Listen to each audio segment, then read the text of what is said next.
વડોદરામાં મધ્યરાત્રે મેઘરાજાની તોફાની બેટિંગ, વાવાઝોડા અને વીજળીના કડાકા સાથે મેઘરાજાની એન્ટ્રી, ગરમીથી રાહત પણ એમજીવીસીએલની પ્રી મોન્સૂન કામગીરીની ખુલ્લી પોલ.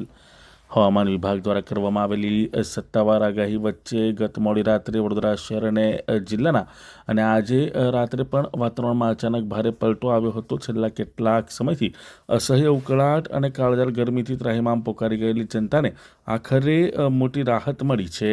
આજ રોજ શરૂ થયેલા તોફાની વરસાદે સમગ્ર વડોદરા શહેરને બાનમાં લીધું હતું. વડોદરા શહેરના તાનાજા, કારેલીબાગ, સુભાનપુરા, રાવપુરા, સયાજીગંજ, ફતેગંજ, આજવા રોડ, વાઘોડિયા રોડ, પાણીગેટ, માંડવી અને હરણી સહિતના વિવિધ વિસ્તારોમાં ભારે પવન અને ગાજવીજ સાથે ધોધમાર વરસાદ વરસ્યો હતો. અચાનક શરૂ થયેલા વાવાઝોડાને કારણે રસ્તા પરથી પસાર થતા વાહન ચાલકો અટવાયા હતા અને ધૂળની ડમરીઓ ઉડ્યા બાદ મુશળધાર વરસાદ શરૂ થયો હતો.